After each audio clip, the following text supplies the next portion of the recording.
ధన్యవాదాలు తెలియజేస్తూ సెలవు తీసుకుంటున్నాను. నమస్కారం. శ్రీ తలసాని శ్రీనివాస్ యాదవ్ గారు.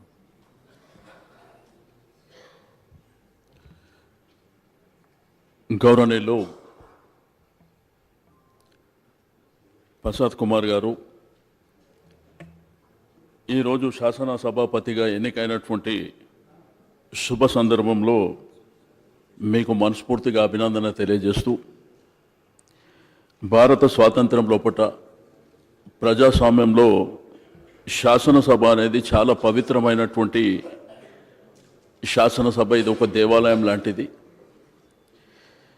మీరు కూడా స్వతహాగా మరి పేద వర్గాల నుంచి పెద్ద కుటుంబం, 8 మంది అక్కచెల్లెళ్ళు, అందులో మీరు, మరి ఇది కూడా మీ కుటుంబం లాంటిదే.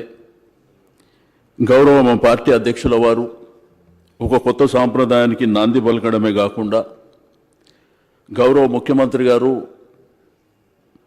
మిమ్మల్ని ఎన్నిక చేస్తున్నటువంటి శుభ సందర్భంలో మరి పార్టీ అధ్యక్షుల వారు, లెజిస్లేచర్ అఫైర్స్ మినిస్టర్ గారు సంప్రదించినటువంటి శుభ సందర్భంలో యునానిమస్గా మీరు ఎలెక్ట్ అయ్యి ఈ యొక్క సభా సాంప్రదాయాన్ని పెంపొందించే విధంగా, ఈ రోజు నుంచి మీకు పార్టీలకు సంబంధం లేదు కాబట్టి అందరి శాసనసభ్యుల హక్కులని, ఎందుకంటే ప్రజలు ఎన్నో ఆకాంక్షలు మమ్మల్ని ప్రతినిధులుగా పంపించినప్పుడు శాసనసభలో మా పట్ల మాకున్నటువంటి అంశాల పట్ల మాట్లాడతారనేటువంటి ఆలోచన, వారి యొక్క సమస్యలకు పరిష్కారం దొరుకుతుంది ఈ శాసనసభలో అనే విధంగా మరి మన డెమోక్రసీలో ఉంటుంది. కాబట్టి మీకు నేను మనస్ఫూర్తిగా అభినందన తెలియజేస్తూ, మా పార్టీ పక్షాన మీకు సంపూర్ణమైనటువంటి సహకారం ఉండడమే కాకుండా, మరి ఈరోజు ముఖ్యమంత్రి గారు ప్రవేశపెట్టినటువంటి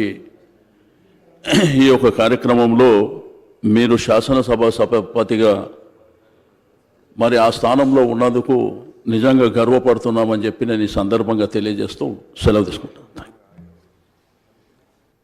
శ్రీ ధనసరి అనసూయ సీతక్క గారు.